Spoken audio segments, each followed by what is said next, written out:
মন্ত্রী মিস্টার রুবিওর সঙ্গে আমার সাক্ষাৎ হয়েছে। তো আমাদের সম্পর্ক এখন একটা অত্যন্ত ইতিবাচক অভিমুখে আছে এবং আগামী দিনগুলিতে আমরা will build upon the achievements we have made so far. ধন্যবাদ। স্যার, আপনি বলেছিলেন স্যার যে ওরা এই সফরটায় বাংলাদেশকে বুঝতে চায়, আমাদের অবস্থা। ওরা আসলে কি বুঝতে চেয়েছে আপনাদের কাছ থেকে যতটুকু আমাদের জানানো যায়? আরেকটা হচ্ছে স্যার, এআরটি নিয়ে কোনো কথা হয়েছে কিনা সুনির্দিষ্টভাবে, সেটির বাস্তবায়ন, অগ্রগতির প্রক্রিয়া, চ্যালেঞ্জ, আমরা কি করব, তারা কি করবে? আমরা বাংলাদেশের সঙ্গে যুক্তরাষ্ট্রের সম্পর্কে বিভিন্ন দিক আলোচনা করেছি। তার মধ্যে বাণিজ্য বলেন, ইনভেস্টমেন্ট বলেন, এনার্জি বলেন, অভিবাসন বলেন, সব বিষয়ে আলোচনা হয়েছে। কিন্তু স্বল্প পরিসরে আপনি তো ডিটেল আলোচনা করতে পারেন না। We discussed about general way forward.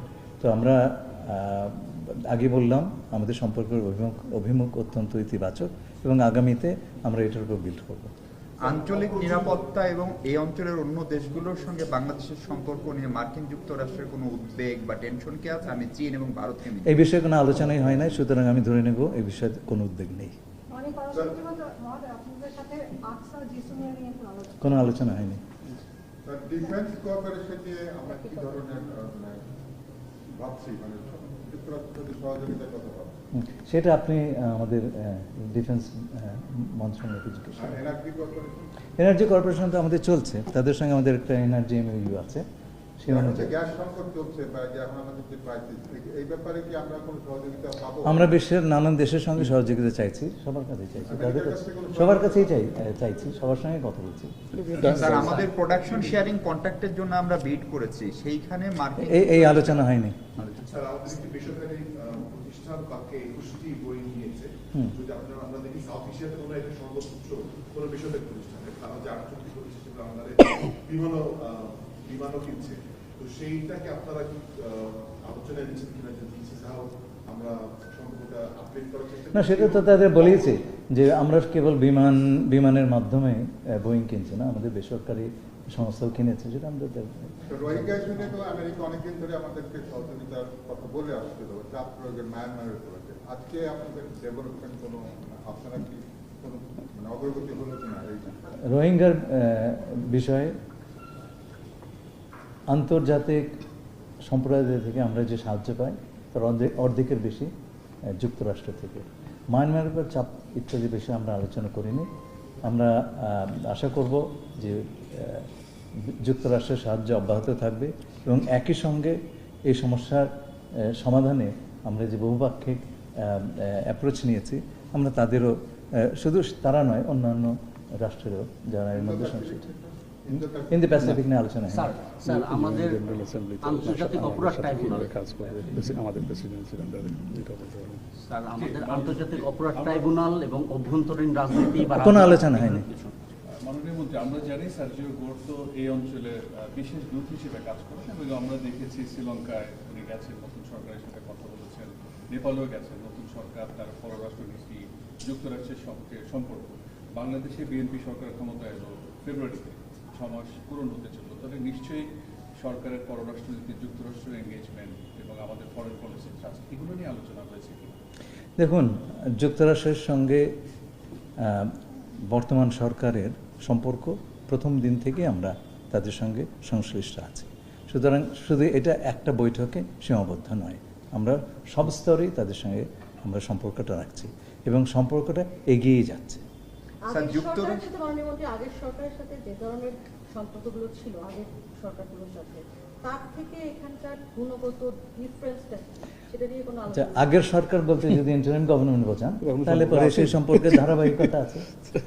পশ্চিমা বিশ্ব তো এখন ইনক্লুসিভ ডেমোক্রেসির কথা বলে আসছে গত কয়েক মাস ধরে। আমেরিকা থেকে আওয়ামী লীগের যে নিষেধাজ্ঞা বা কার্যক্রম, আওয়ামী লীগ সম্পর্কে কোনো আলোচনাই হয়নি।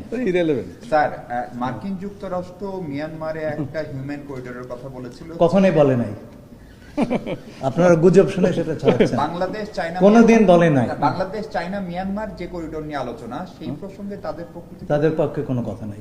রোহিঙ্গাদেরকে একটা ছোট প্রশ্ন করে, যে আপনি বলছিলেন যে মানবিক এই সংকটের শুরু থেকেই তারা আমাদের সঙ্গে আছে এবং ইউএসএইড এর ফান্ড কাটের পর থেকেও তারা অন্য ফান্ড ডাইভার্ট করে এখানে দিয়েছে স্টেট ডিপার্টমেন্ট।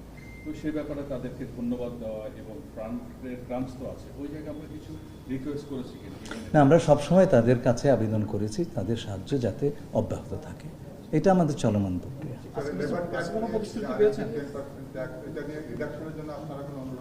ভাই, এই ট্যাক্সটা সম্পর্কে আমি যা পড়ছি তাতে মনে হচ্ছে মানুষের কোনো ধারণাই নেই।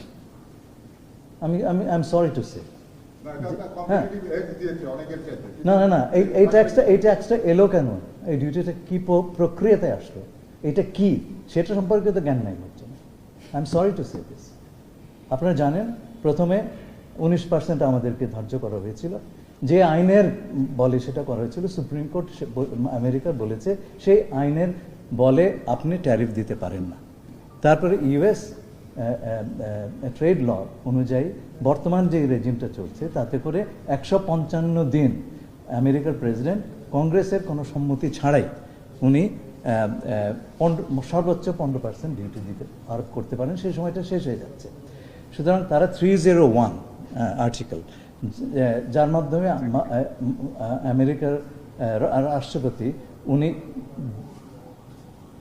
Unlimited amount of tariff for unlimited time ধার্য করতে পারেন, কিন্তু তার জন্য তাকে একটা কারণ দেখাতে হবে এবং সেইটা নিয়ে একটা ইনভেস্টিগেশন করতে হবে।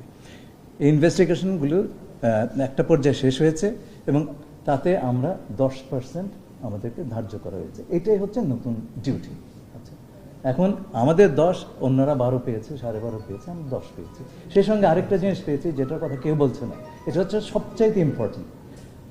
আমার সঙ্গে আমেরিকার যে বাণিজ্য আলোচনায় আমি একটা কথা তাদেরকে বলেছি যে এই যে জামা কাপড় আমরা বানাই, এটা যদি আমেরিকান তুলা বা আমেরিকান ম্যানমেড ফ্যাব্রিক দিয়ে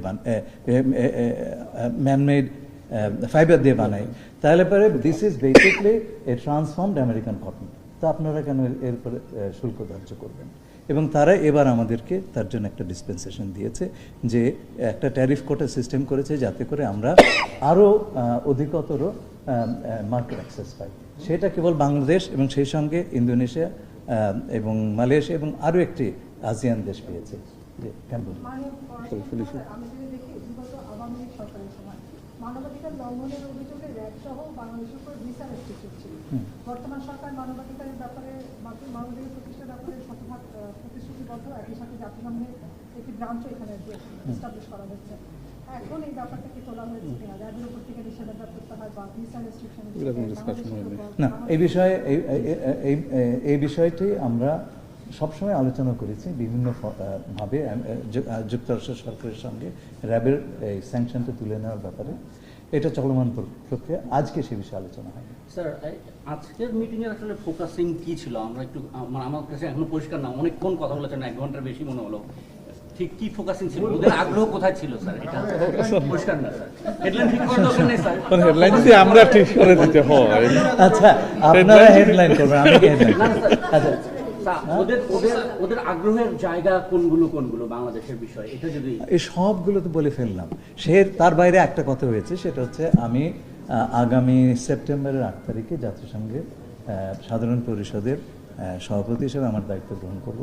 এই প্রেসিডেন্ট হিসেবে আমার যে কাজ সেটা নিয়ে তার সঙ্গে আলাপ হয়েছে এবং এই আলাপটা আমাদের চলতে থাকবে। জাতিসংঘের প্রতিষ্ঠার পেছনে আমেরিকার একটা বিশাল ভূমিকা ছিল। এটা ছিল বেসিকলি প্রেসিডেন্ট রুজভেল্টের। আপনারা যদি ইয়ল্টাতে 1945 সালে প্রেসিডেন্ট রুজভেল্ট, চার্চিল এবং মার্শাল স্ট্যালিনের যে বৈঠকগুলো হয় 8 দিন ধরে, আপনি সেটা পুরো পেপারগুলো পড়লে দেখবেন। হ্যাঁ, ইয়ল্টা। তো সেইটাতে আপনি দেখবেন যে মার্কিন রাষ্ট্রপতি রুজভেল্ট, তার সবচেয়ে বড় একটা এজেন্ডা ছিল ইউনাইটেড নেশনস এবং লিগ অফ নেশনসের মতন এটা এই নতুন সংস্থা যাতে সহজেই মুখ থুবড়ে না পড়ে, তার জন্য উনি কিছু কিছু স্পেশাল বন্দোবস্ত করেছেন। তো জাতিসংঘের ব্যাপারে আমেরিকান ইন্টারেস্ট সেই সময় থেকে, এর শুরু থেকে এই কনসেপ্টটাই এসছে ওদের কাছ থেকে। তো এই বিষয়ে এখন জাতিসংঘের জেনারেল অ্যাসেম্বলির প্রেসিডেন্ট হিসাবে আমার সঙ্গে তাদের ইন্টারাকশন হওয়াটা খুব স্বাভাবিক এবং ইন্টারাকশনগুলি চলমান থাকে। স্যার, একটা হচ্ছে বিশেষ করে সেটা অতীতে কেনার কারণে ইউএস মনে করে তাদের সেটা সিকিউরিটি সার্ভেইলেন্স যেহেতু তাদের কিছু কনসার্ন ছিল, তো সেইটা কি কোনো কারণে আপনাদের এই মিটিংয়ে সেম? না, সেই ধরনের এখন ধরেন এটা একটা প্রক্রিয়া যেটা আমরা দেখতে পাচ্ছি দুনিয়াতে দুই রকম সিস্টেম তৈরি হচ্ছে, দুনিয়াটা দুই রকম ব্লকে ভাগ হয়ে যাচ্ছে। এটা তো সকলের একটা, this is an emerging technology, আমরা অনেক কিছুই জানি না।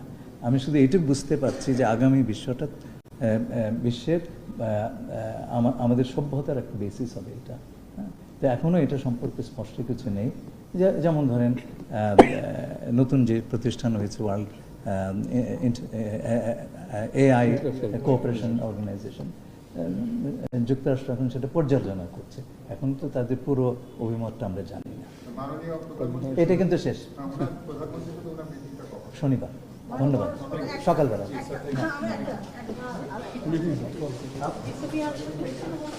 আচ্ছা, জেসমিনের সম্পর্কে আলাপ হয়নি, বললাম তো সামরিক বিষয়ে আলাপ হয়নি।